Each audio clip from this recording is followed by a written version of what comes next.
Ladies, welcome to the Great Big Book Club. We have Isabelle Broom and Helly Acton and Laura Jane Williams, or is it just Laura? Just a Laura.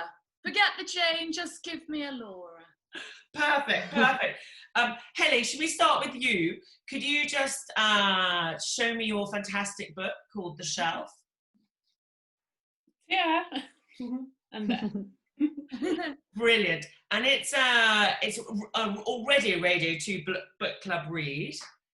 And it's a sort of, it's a reality TV game show. Could you explain a little bit more about it?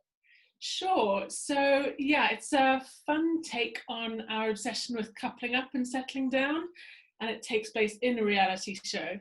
So it follows Amy, our hero, who thinks she's being whisked away to be proposed to by her long-term boyfriend, but instead he dumps her on the set of a really brutal new reality show called The Shelf, where she has to compete against 5 other women to be crowned the keeper in the show finale and prove to everyone her womanly worth. But instead, they club together and they rewrite the show rules.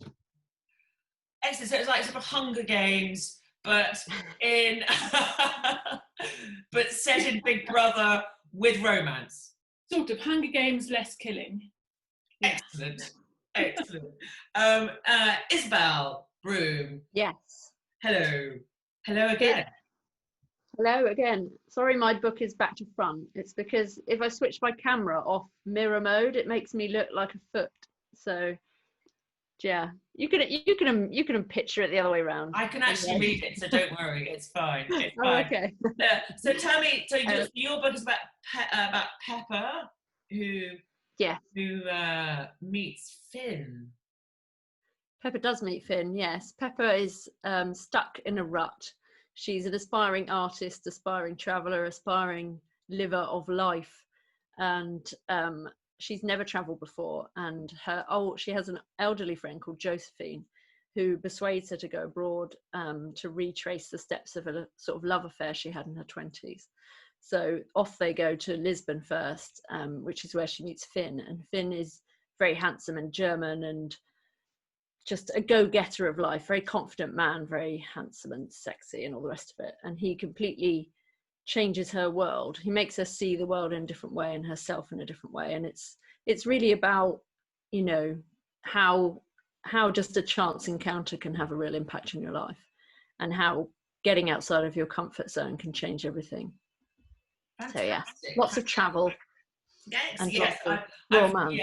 Yes. Apparently, lots of people have been sort of looking up images of where you've gone to, because you go to Barcelona, and where else do you go?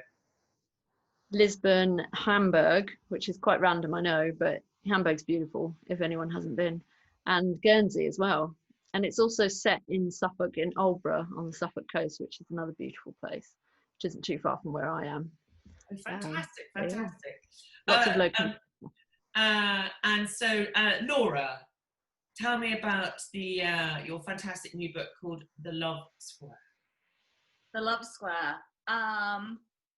Penny Bridge, historically very unlucky in love. She is a breast cancer survivor, but that doesn't define her. It simply means that she's got no time for games. And so she's thinking, do you know what? Maybe I'll just have a child on my own. I'm so unlucky in love. The guy isn't coming. Enter Francesco, and then enter Thomas, and then enter Priyesh, because men are like buses. You wait for one, and then 3 fit, funny, humorous, charming, foodie buses / men come along at once. And it's fantastic. It's doing incredibly well. It's doing all right. Yeah, I'm very proud of it. It's actually a modern retelling of Far from the Madding Crowd, but I don't want to get too literary on you, so let's just call it a romp. And I'm very committed in my literature to hot, emotionally attuned men who've done the work. Nobody needs saving in my books. I'm very committed to gorgeous men never being in short supply. You know, we're so culturally given this narrative of when you find a good man, hold on, because you never know when another one will come. Well, in my world, we get our thank you.